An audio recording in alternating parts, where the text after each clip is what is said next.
Nobody drives in LA. Travel Vacation Edition. This episode, we are going to talk about our various travels that we've had throughout 2025. Today, we have returning guest and alum Hall of Famer Ivy back on to talk about her travels this year. And as we start, usually, how did y'all get here today?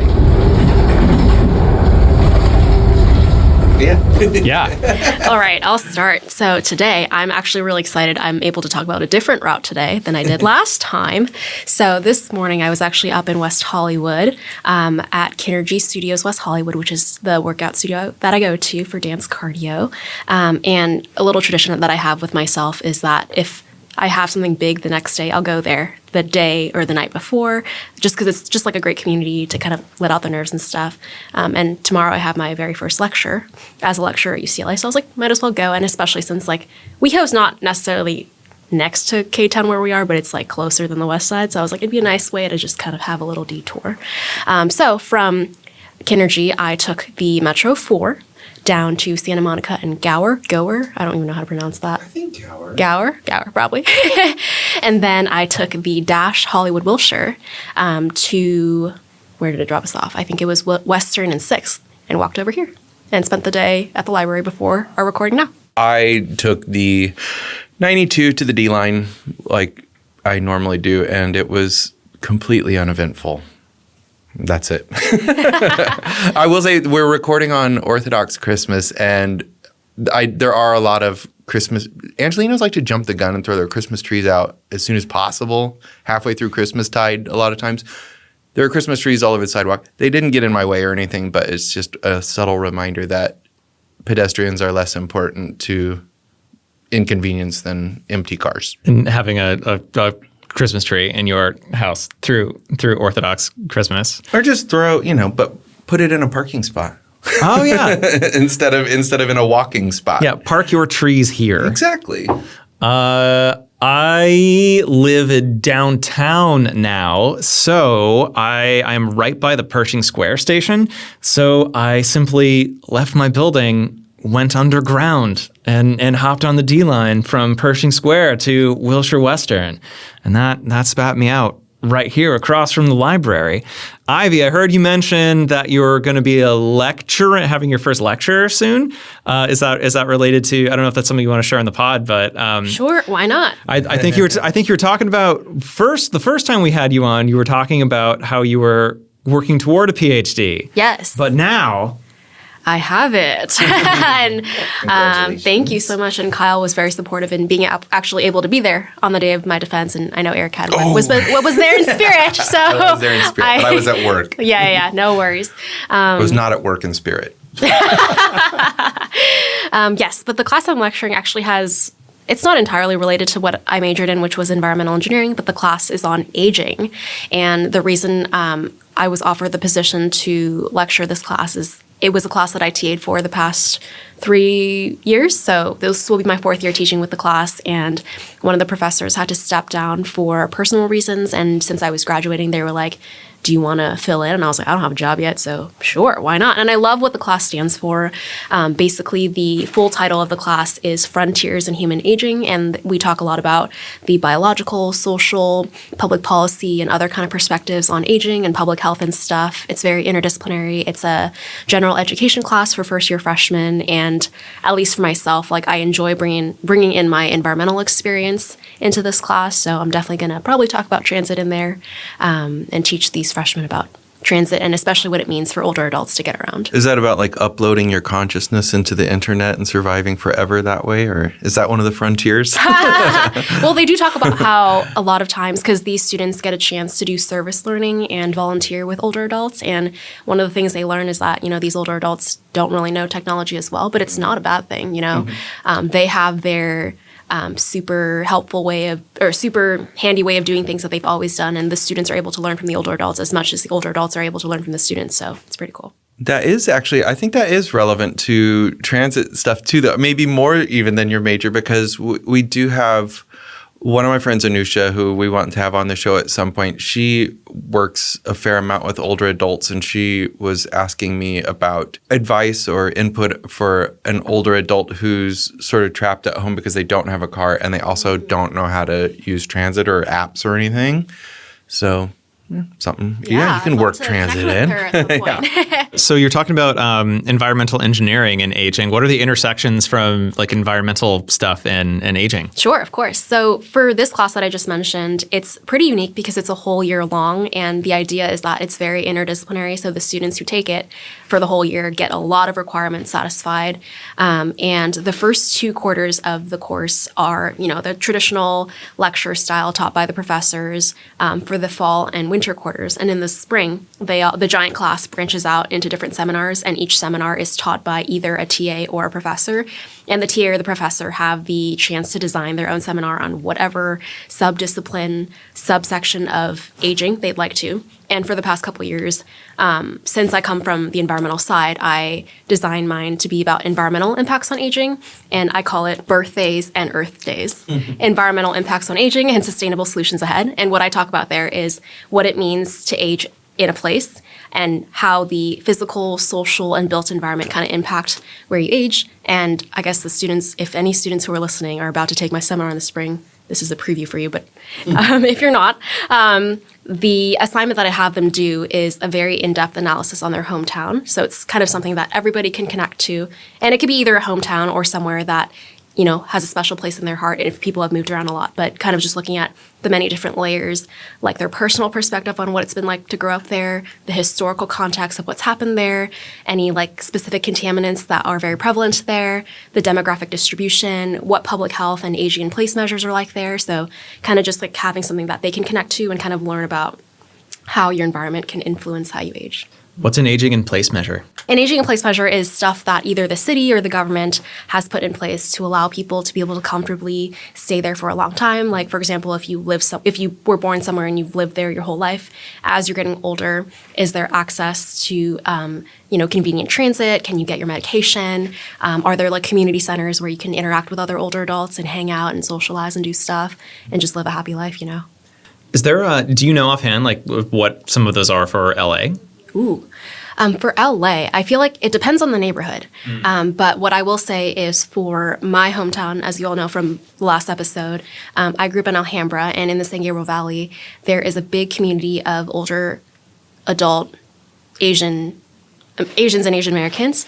And one thing that a lot of them do is ballroom dance, which is like a really great way for like physical and social health. So they're able to like get together and like, dance and have fun. And that's like really great for exercise and keeping themselves healthy physically. And also it's like a great way to socialize and get them out of the house and meet friends. And, they all go out to like lunch and stuff after. So that's something I know that it's not like an official thing, but it's like a great way that people have found community and ways to stay healthy as they get older. Ivy, when you were doing your defending your PhD, defending your PhD, I remember you were saying in the text that you sent out about the things going on. You're like, oh, it's not actually about transit, and then Ivy's presentation that you had for like your screen was themed around the E-line, even though it wasn't actually about transit, but it was like, oh, it is like E-line branded or E-line. Thanks themed. For noticing, Kyle. I feel like only the real ones know what that was supposed to be.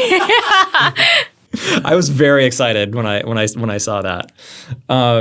Okay, so I guess the discussion of today's episode is Ivy's travels from last year. So Ivy, do you want to like tee us off on that, and we can go from there? Yeah, sounds good. So I feel like last time I recorded an episode with you all, it was right before I was about to go to Hong Kong. It was right before. Literally like I think the week before. Yeah, but now I have gone since then. So earlier last year. Yeah. Now that it's 2026. Happy New Year, everybody. In March of 2025, my dad and I went to Hong Kong just because it's a place that he grew up and has not been ever since him and my mom had me here in the States many years ago. So I know it's something that he's been wanting to do for a long time, and we finally did it, finally found time for me to go. And I think like toward the tail end of my PhD, a lot of stuff can be done more remotely. So it was nice to kind of just take a week and a half and go visit a place that's very special to him and somewhere that I've always wanted to go to. Remind us when he was there last. I want to say it was at least 30 years ago. Okay. Yeah, I don't know the exact date, but I started watching a movie from Hong Kong, not at all thinking about this as a topic. There was a Ringo Lam movie on, I don't know, Canopy or something, but City on Fire, and it's 1987, 88 or something. And it is interesting to, there's still like, where's the nearest phone? Like, it's like, oh, it's in a past world, but at the same time, from a Western standpoint, it's like, wow, look how dense it is, and there's neon and everything. Like, it feels very futuristic and very 80s at the same time. Yeah, definitely. Yeah, it's like crazy because a lot of the stuff, like when you look at the infrastructure in Hong Kong, some of it looks really old, and it's shocking how well it all holds up. But like, there's also a lot of like improvements in the way that they've built things too. So I see what you mean. We're talking about infrastructure. Whenever I go back home to my hometown of Scranton, I'm amazed that we're still using whale oil lamps to light our streets. Really? What?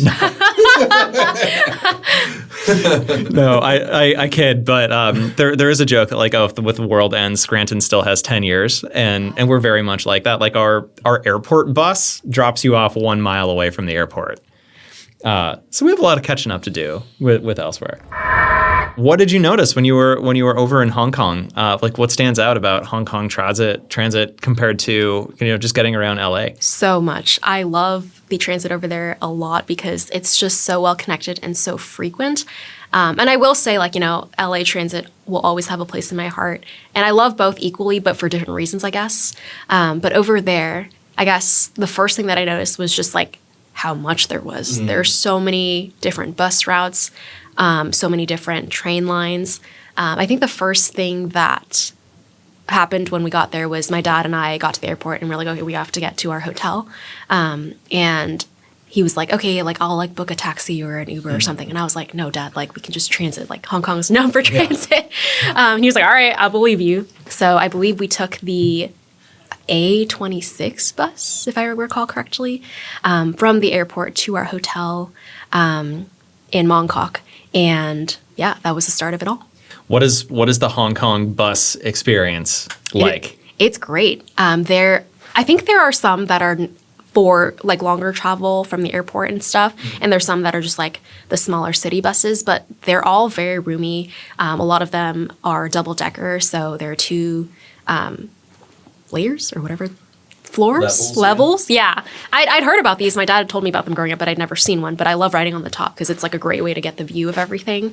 And the trains are, because so many people ride them, they don't actually have like seats. They're like the open like bench style that we're kind of starting to get here too in LA. Because yeah, a lot of people ride them. What is like the user experience like on the bus? Because I'm finding, I was gone for a couple of months, and as I have come back, I found that the more time that I spend on LA buses, like the more angry I get, because like as much as we like obviously this is like transit is we love transit, we love LA, but I find that something about the LA Metro bus system, I'm more likely to encounter grotesque smells, someone yelling at me from the back of the bus. And the way that it happens way more often on the bus, I found than it does on the trains. So like, how do people like, what is the bus etiquette like in Hong Kong? Interesting. I want to say, I'm trying to think if my dad and I rode the bus more or the trains more and what the general locals ride more or less than the other. I think it's a pretty even split, but in terms of the etiquette, I feel like people are pretty nice. Maybe like the only like not as pleasant thing is like you have to like rush on and off just because there's so many people using it. Like here in LA, we have our tap card, and in Hong Kong, there's this thing called the octopus card, where it's not just, it's super cute. It's like a little card with, I don't think it actually has an octopus, but they call it an octopus. And you can use it for more than just transit. It's kind of like Apple Pay or like whatever, where you just load money on and you can use it at stores, on transit, wherever. And like, I think sometimes like the operators will give you a look if you like try to tap and it doesn't work, or they think like, they're like, how come you don't know how this works and all that stuff if you're like a visitor.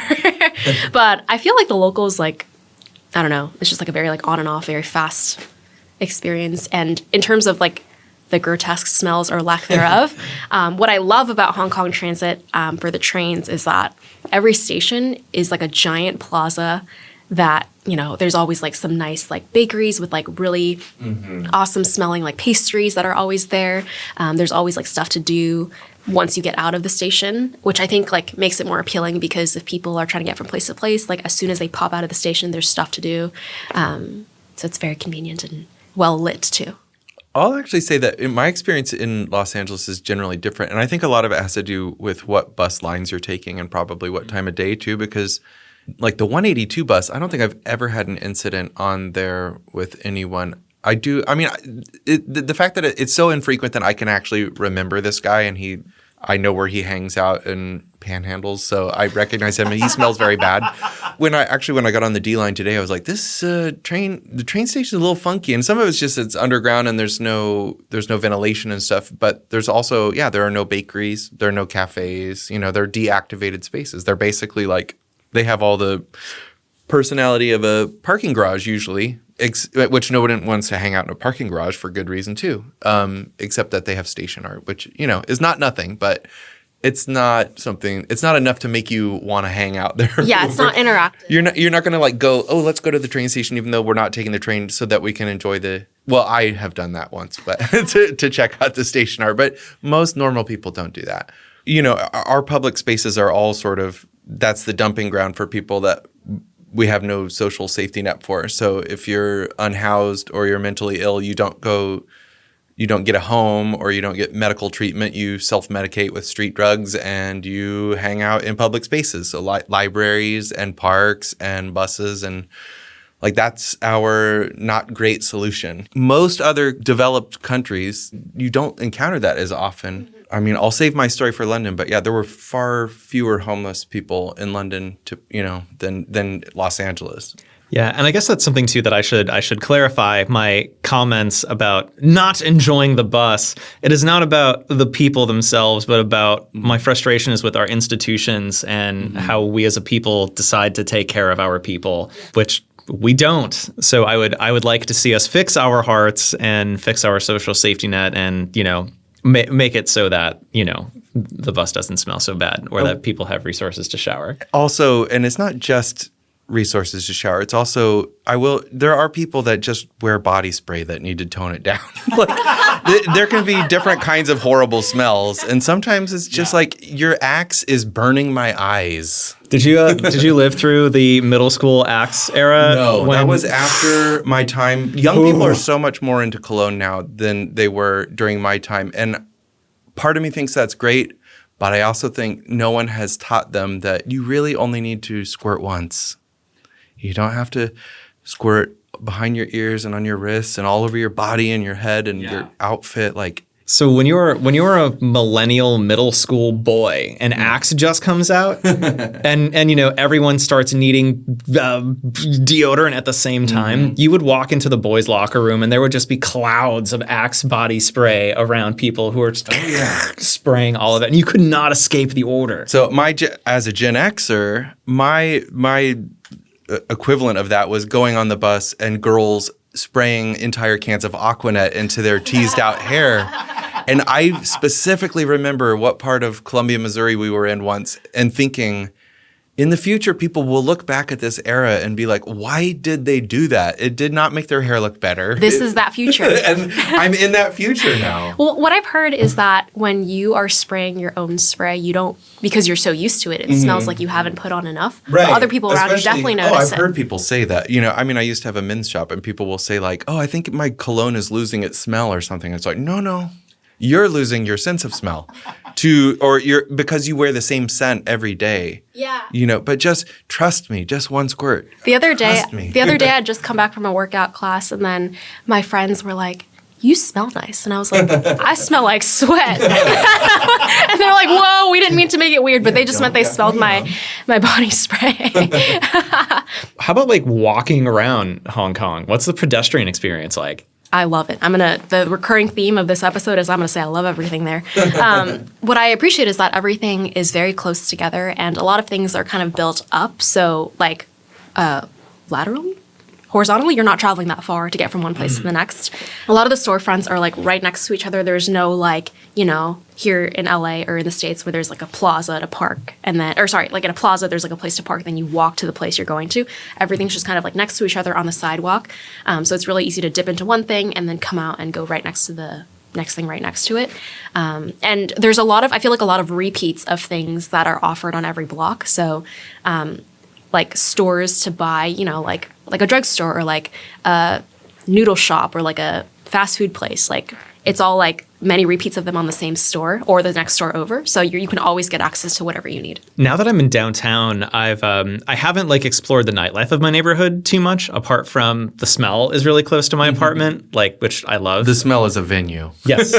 We should mention. Yeah, the smell is like a DIY punk club. My friend Monty volunteers and plays there a bunch. I've gone to that a bit. But I'm just blown away that I can walk to a Ralph's, a Whole Foods, and a Smart and Final. Like it's whoa! Like I would have to take my bike or the bus to all of that stuff in Santa Monica. And I used to live in like the Dogtown neighborhood, so like 4th and Bicknell thereabouts. But yeah, now I can go walk to get groceries a couple times a day. It's great. Just how much being in a spot where things are closer together really does improve your like lived experience. Yeah, you have a choice of where to go. You have multiple options, and it's great. We should maybe mention that we're watching one of Soul Walker's 4K videos to jog Ivy's memory and to inspire us. And I'm seeing there are so many buses and like double-decker trolleys, it looks like too, which I didn't know was a thing, but it seems very cool, and like really packed sidewalks. And I haven't seen a surface parking lot. I don't know if they exist. Yeah, because it's very dense, right? But it also seems like it's at least this area feels very also. I don't mean this in a negative way exactly, but it feels very generic, like kind of touristy area. There's a lot of we're seeing like a Lululemon right now and McDonald's and stuff like that. But yeah, I don't know. Do you know much about like the history of transit development or? I don't know all too much about the history of it all, but it was really cool hearing my dad talk about the differences between when he was there 30 years ago and now, because there are some lines that he still recognized. Like I think it was like the 6 or the 5 that him and his brother took a lot when they were there growing up. And I think there's definitely a lot of stuff that he does not recognize anymore. But I mean, for me, like I love transit, so I loved like looking up all the routes, and like it was cool because I was like teaching him stuff. But it's really cool because I think after having had this great experience, I definitely follow Hong Kong MTR on social media nowadays, and I'm always thinking about the new projects they're posting, and I'm like, oh my gosh, you all are still building new stuff. Like you're so developed and you're still expanding. That's awesome. I don't know anything about like all too much about past history, but nowadays like my dad will always send me videos like kind of like this where it shows like new stuff being built, and I'm like, dang, he had a great time. He's still thinking about it. How does your dad interact with transit? Yeah, I think last time I talked about how for my dad in 2023, that was the year where he wasn't able to drive for a bit, and I definitely like loved the fact that him and my mom and I used transit a lot that year. And I think they'd always used transit in the past, but not as frequently as that year, just because like we weren't able to use the car that year. But he's very open to it, and he definitely loves the 260, 261. That's over where we are in Alhambra and Pasadena. I think one thing that was fun to watch was when he used the train, when we used the train in Hong Kong, there's like a thing that on the intercom, they're always like, please mind the gap, because there's like a gap from the platform to the actual train. And my dad was like, oh my gosh, that hole is huge. Because he was like thinking back to the trains that we take here in LA, like the gap is a lot narrower. And I remember when we came back, we were training home from the airport, and he like literally like when the we got to the station and the doors opened. It wasn't our station, but he got out to like take a picture and send it to his friends back in Hong Kong and show them like the gap in LA is a lot narrower than the one in Hong Kong. And I was like, it's cute that he thought to share that with them. I'm imagining it just like on a Super Mario level where you're playing a platform and there's just this big chasm with like, hostile plants or stuff like piranha plants coming up to chomp you as you jump across to the train. Thanks for going Metro. So the first part is me interviewing my dad in Hokkien, which is a dialect of Chinese that is a little bit more rare and something that's pretty unique and almost even like a dying language. So we really, really want to preserve it to the best of our ability in my family and beyond. Hi, 爸俊，大家是不是個爸咧覺得一個把故事喺香港看過 ，and then 夠啱讓舊年三個去 visit 陣咧，把我跨到什麼 change 噃，什麼家故事冇新鮮噃？哦，有好大嘅轉變，已經係30年啦，先再翻去探下啲舊同事，好大嘅轉變，無論係居住環境啊，或者交通啊，都好大嘅轉變。同埋嗰啲繁榮啊，繁華過以前好多啦，即係好都即係叫做好感恩有呢個機會再翻去。如果唔係咧，30年咧就真係好難得嘅呢個機會。同埋啲舊同事都好俾面肯出嚟，大家聚一聚咁，呢個真係好難得。希望下次再有機會見面嘅時候，唔係30年啦。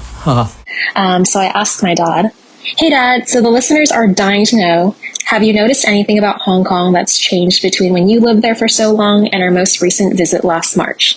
In Cantonese, which is a more popular dialect of Chinese, my dad says, oh yeah, there has been a big change. It has already been 30 years since I was last there, this time to visit my old coworkers. There have been huge changes, whether we're talking about the environment or methods of communication.The sphere of influence just seems to be so big now, and I'm so thankful we had the chance to go back. It was such a hard opportunity to come by, and we definitely had to seize it.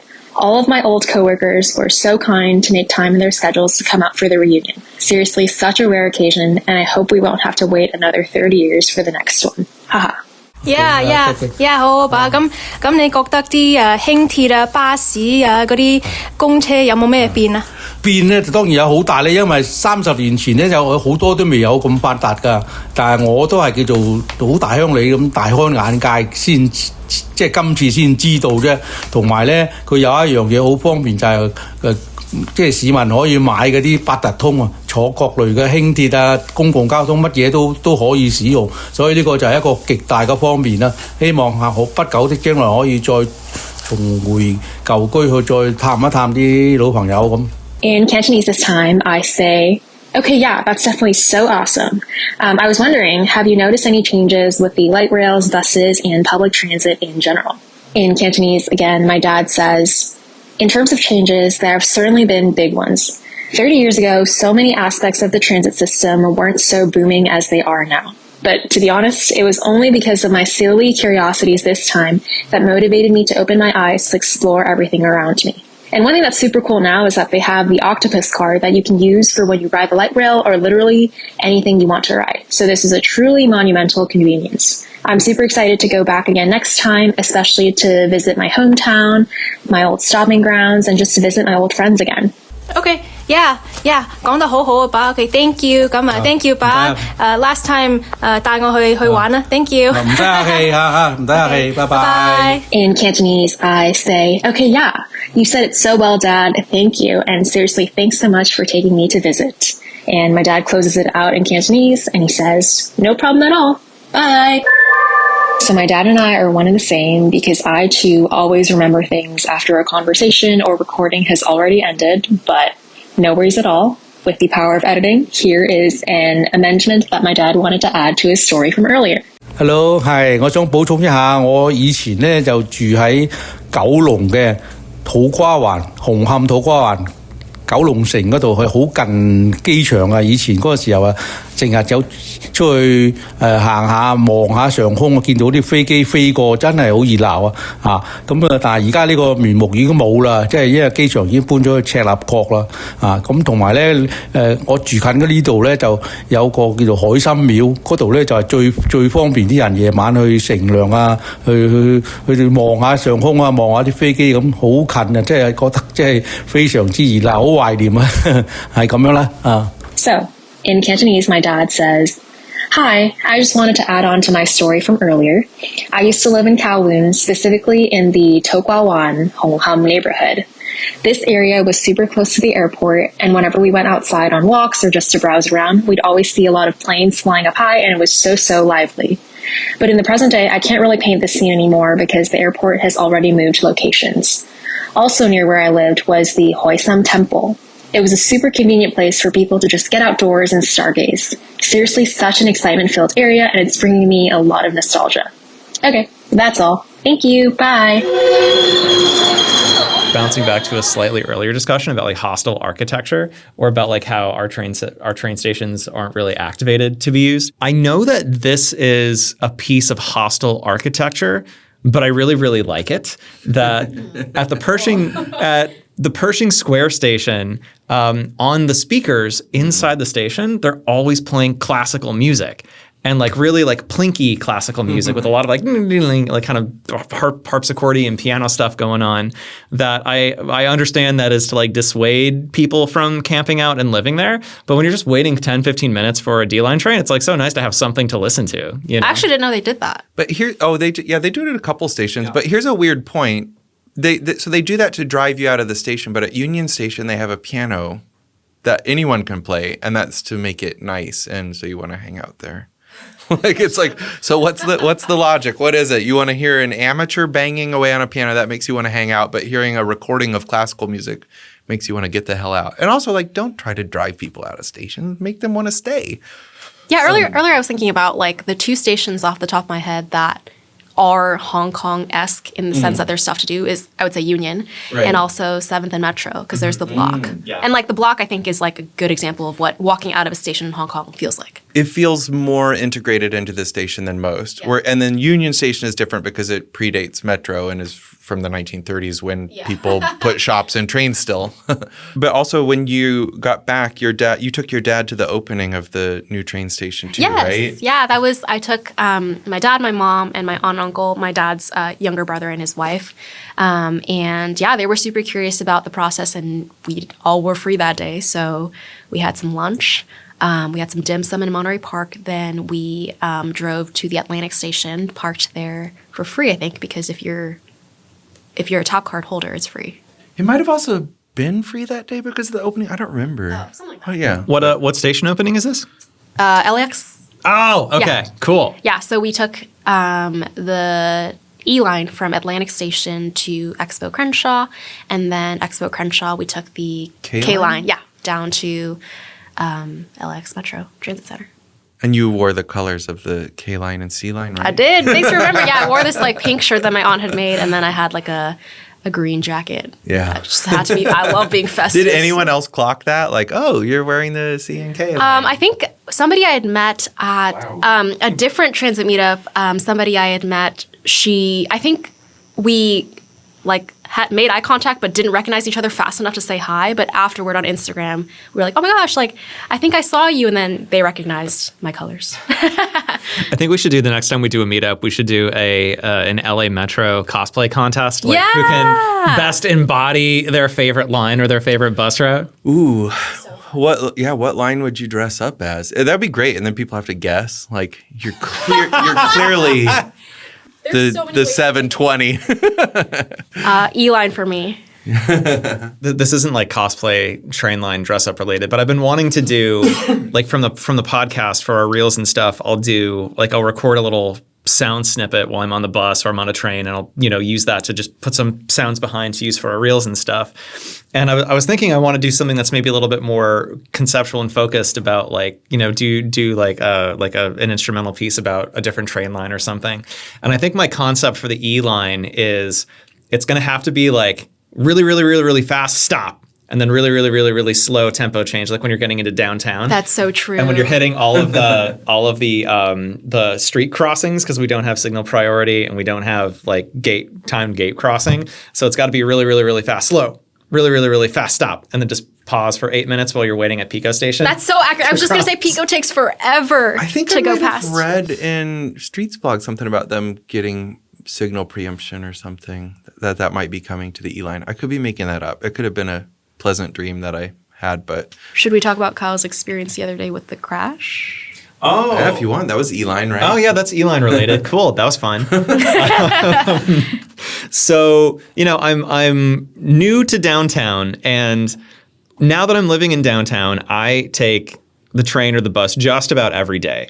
When I was in Santa Monica, I would bike one wheel around a whole bunch, and now I'm firmly a train and bus boy. I was going to go to the Venice Electric Light Parade on Sunday night with also friend of the pod, Alex Denny. We're gonna go do the light parade, which is a group bike ride, right? Yes, which is a group bike ride that happens every Sunday at sundown in Venice. They start at Windward Plaza. You bike all the way down to the Santa Monica Pier on the beach path. Then you go up through the streets of Santa Monica, through the streets of Venice, back to the Venice Pier, where you circle around and then people branch off and hang out. It is a slow ride. It's like a party ride. There's a lot of like music, and everyone LEDs up their bikes. In the summer, people will have these like fireworks and Roman candles that they'll spray around when you get into Venice, which is pretty cool.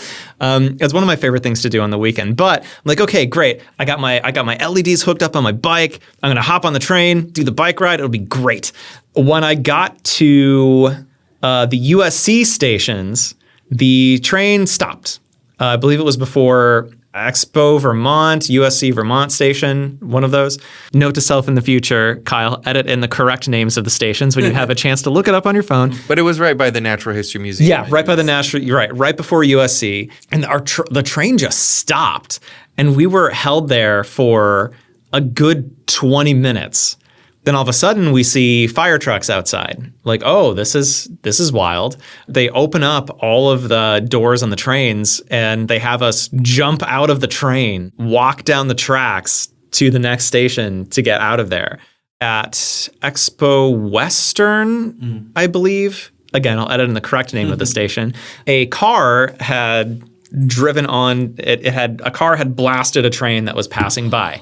So the car, it was not pretty as I was walking by. When I got off of this train, I was determined to make it to the Venice Electric Light Parade. And normally, the ride from downtown to Santa Monica is 30 minutes, 40 minutes, something like that. And I was already late because we were stuck inside the train car for so long. So I run down to the next station. Not run down. I get on my bike and I bike to the next station, which I believe was the E-Line Western stop. And as I was going by, there was, the car that was alongside of the train that got hit. What Metro is doing then in classic Metro fashion is we're going to get shuttles to take everyone to the next station when this thing works. So I got on my bike, I pedaled down to the Western station, which there were trains coming by from Expo Western. Then another train comes by, we get in the train, doors close, they open back up, this train is out of service, everybody out. And then another Santa Monica train goes by, so I'm like, all right, fine. So I bike all the way down to Expo Crenshaw, which was, I think, 2 stops after that, but it was like the next station where there was actual service going through it. And this wasn't announced over the speakers, and it was just like silence. And you saw like the service buses getting ready to ferry people. But at that point, I'm like, I'm not going to miss this light parade. Yeah, so I biked all the way to Expo Crenshaw, and I was able to get on a train and get to Santa Monica about an hour and a half, 2 hours after I had already planned to get down there, just from the delay on the train, walking out of the closed stations, biking to the station, missing a bunch of trains that were not in service. I missed the Electric Light Parade, unfortunately, but Alex and I found a drum circle on Venice Beach. So we went to a drum circle, and Alex, as a musician, just happened to have his tambourine and his shakers handy. So we did the very hippie thing of going to a drum circle on Venice Beach instead of a light parade. So yeah, which was just a long-winded way of saying that a lot of these E-Line stations, especially closer into downtown, just seem like they should be grade separated, because I feel like collisions like that happen way more than they should for such a high trafficked It does transit seem line. like they happen a lot around USC, and I don't know, if it's students. I don't know. It's hard for me to imagine hitting a train because you don't see it. Yeah. Or thinking hey, if it nicks me, I'll be fine. You know what I mean? Or I don't. Yeah, it's just very strange to me. But maybe they should just get rid of all cars on that. Just make that stretch car free. I And be agree. like, there's still 9,000 other streets to get around on in your car. Well, here's a wild thought, and I don't have any engineering background, so I don't know if this is even feasible. But for a lot of our transit lines right now, we'll grade separate them when we're building the line. How hard would it be to grade separate like the car street? Like, would it be easier to just build like a car overpass for some of those high def intersections? I mean, it's hard we can't even do curb cuts here for, it's like, that's $250,000. Like it's just hard it's sad that our expectations are so low, because I do think that that's a real America problem is Hong Kong has all of these things. I know, we're looking at, and that's the thing. Like, so I'm always mentioning that Los Angeles has the third highest gross municipal product of any city on earth, higher than Hong Kong. And yet it does not look like it. And, Tokyo, number 2, does, and then New York, number 1, does not, in my opinion. So it's like, what is it about American cities that just don't look like the money's getting spent? And then someone said, well, a better measure is gross municipal product per capita. And in that case, Los Angeles drops all the way down to number 4. So we still are we're a pretty rich city. And yet, I know $3 billion of it's getting spent on LAPD's. And there are 4 helicopters and 37 helicopters and 4 airplanes or something like that. But yeah, I don't know. And people will fight with you. So, it's Reddit, but on Reddit, if people say how come we can't fix potholes? It's like, because we don't have it in our budget, because police don't fix potholes. If we really want to kick the hive with Reddit, any Redditors, if you're listening, gondola. But people will come out a lot and be like, are you kidding? We are under policed. We don't have enough police. And I don't know. I'm not seeing any police in this video of Hong Kong so far. We're also ranked, I think now 130 something in violent crime by the FBI, the Los Angeles. So I think it's time to say mission accomplished, cops. You did a good job. You ended crime. Now we need to spend money in these departments where they can't get their act together, yes. Bureau of Engineering and street lighting and all these losers, park and recs, or rec and park, sorry.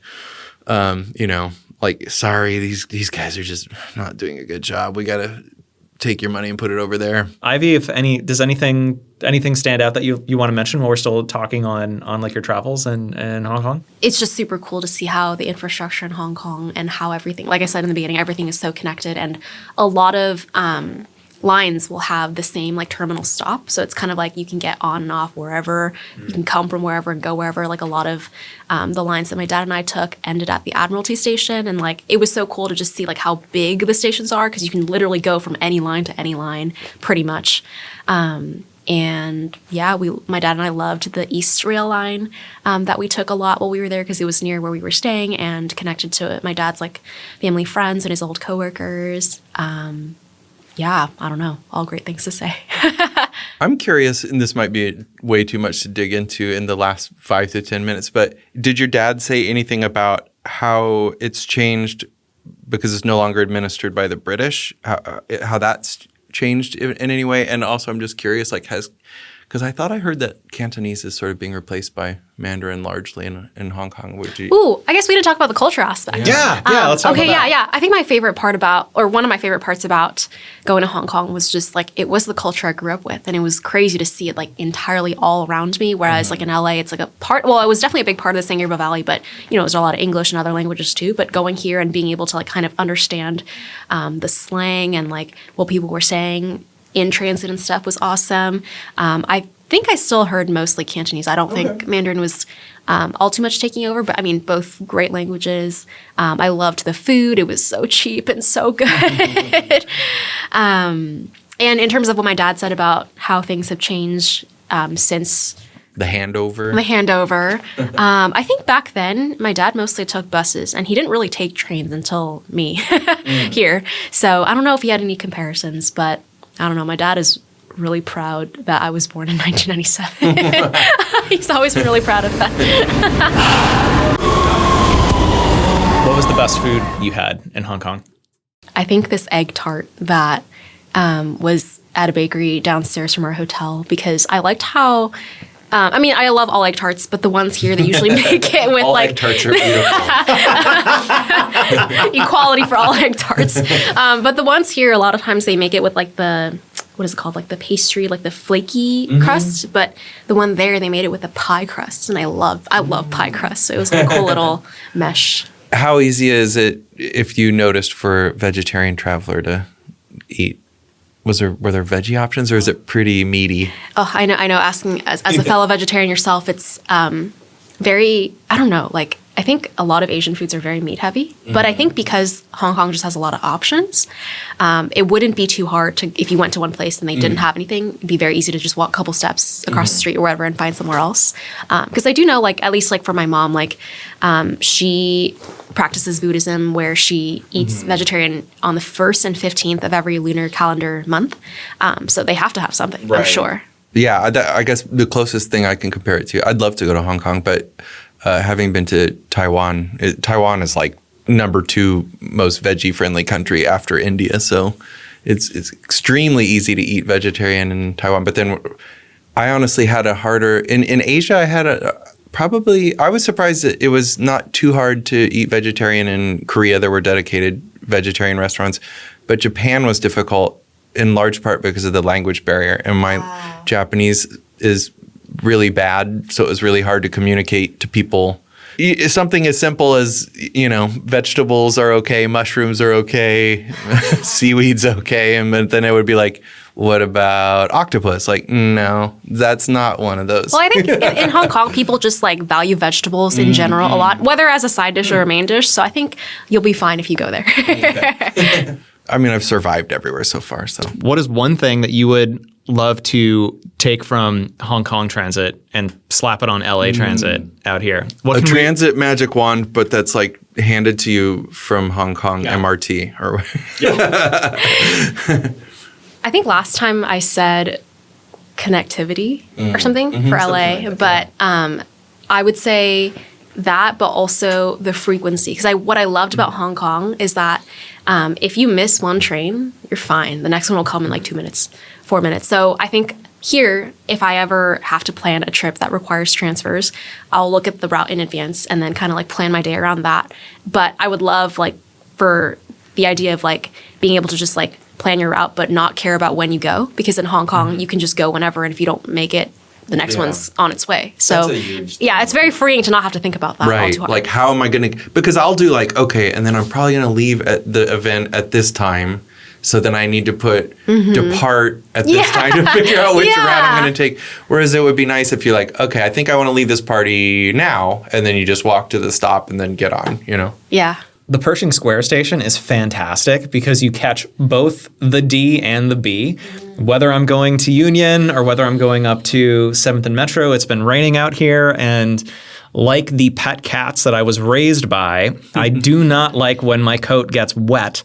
So I will occasionally, when it's raining, just take the subway to 7th and Metro instead of walking the 4 blocks to avoid getting wet. But yeah, it is so nice on those stations when you have just 2 trains going to the same location that'll get you there. And I think, too, living at the hub of the LA Metro transit wheel now, I found that getting around without a car is so much more seamless.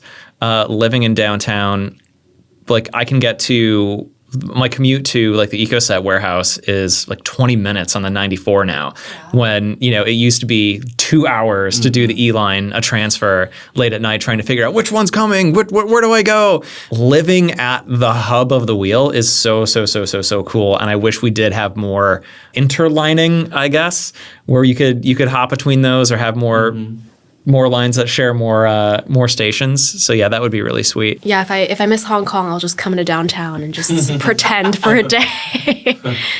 Pretend that we have just a little bit of urbanism. Yeah. I would say my magic wand item, going back to our classical music discussion, is we sell one of LAPD's helicopters and in all of our major transit hubs, I would like a paid minstrel to be there. Yes. So maybe we have like a paid jazz band, or we have like actual musicians to just play, or maybe like a piano player that is on payroll to make it a pleasant experience for everyone. To the conversation about recorded classical music scaring people away, actual piano with a not great player attracting people, I do think there is something that we've lost in like the age of music repetition by having CDs and high quality music easily available, that you don't get to see people out and playing as part of your daily life unless you're, I don't know, a street busker on the Santa Monica Pier. But even then, if you're busking, you're inevitably going to have to deal with some of the Jesus people who are trying to convert you and tell you how you're going to hell and blah, blah, blah, blah, blah, blah, blah, blah, blah. And please just let the man play.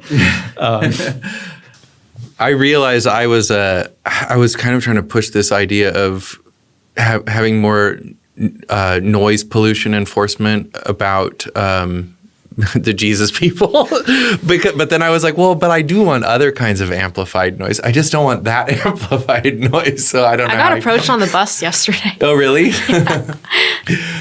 I actually, that reminds me, this isn't really a magic wand thing, but it is a noise thing. I was riding Metrolink once, and these three women were very loud, and then one of them came over to apologize to me, and she said, "We're from Hong Kong, so sorry." Oh, no. But I was like, no, it's fine. If I was looking over my shoulder, I was just like, what's going on back there? It sounds very like animated, their discussion.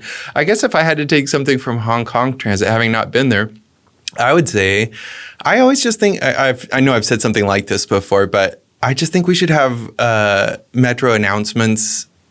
Well, first of all, we should have more metro announcements. So it should say like, attention, this train is not running because a car drove into it, so you know what's going on. And they should be in more languages. And so, and it would be really nice and just placemaking when you're in Chinatown, you hear it in Cantonese. And if you're in another neighborhood, you hear it in a language that's widely spoken there, and not just because you have time on the bus. There is time.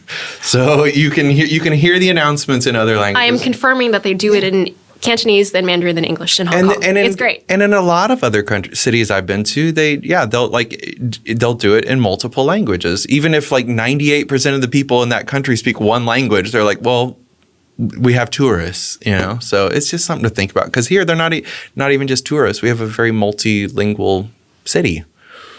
So that's mine. Oh, I was there. A lot of pedestrian walkways. Not very many cyclists. I don't see any cyclists really. What is the place that you were at, Ivy? It's called the Star Ferry, and it's like my dad wanted to show me like because where we stayed and where my dad grew up was in Kowloon, and then on the other side of the water is Hong Kong, and this is kind of like one of the ways you can connect via the little ship or whatever, the ferry. But you can, if you don't want to do that, you can also take the rail that I think goes underground or above. I don't know how it works, but there are many ways to get across if you'd like. Wait, do you know about Kowloon Walled City? What about it? Are you aware of it? I'm not. Oh, Tell you guys me. have to look it up. This is a very niche autistic corner of the internet, is people that are really into sharing photos and models and stuff of Kowloon Walled City. Kowloon Walled City was this informal development that sprang up in Hong Kong that I remember seeing on one of those like infotainment type shows like Current Affair or something, like, can you believe they're living like this?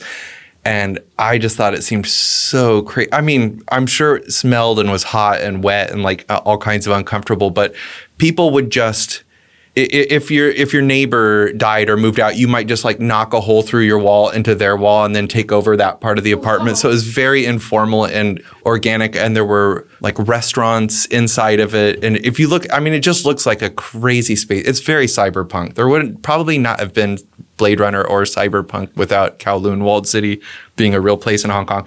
That, of course, became like an embarrassment to the government. They're like, this is not the image we want to project, so we're going to demolish this. But which is also, I think, I know with China a lot now, you don't see very many bikes because they think, oh, that's so red. We were so known for bikes, and that's so pathetic. We can all afford Buicks and electric cars and stuff now, so that you see so few, like, compared. There are areas of city in Shanghai where like there's vast swaths where you can't ride a bike. So it's like, we think, a lot of urbanists kind of look to China sometimes and think, oh, wow, they have everything figured out. They build trains so fast and they have high-speed rail and all this stuff. And it's like, yes and no, I don't know. Multimodal future, that's what I want. High-speed rail, but what for the calves? What for the calves?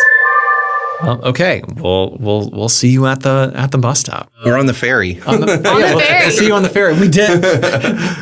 Eric, I was speaking of the ferry. We were working on doing some merch for a Redbubble store. Selfishly, because the designer that makes the phone case design that I really like, the artist that makes the phone case design that I really like, closed up their shop, and so we're like, wait, well, what if we make our own for the podcast, just so I could get a neon patterned phone case with transit icons on it.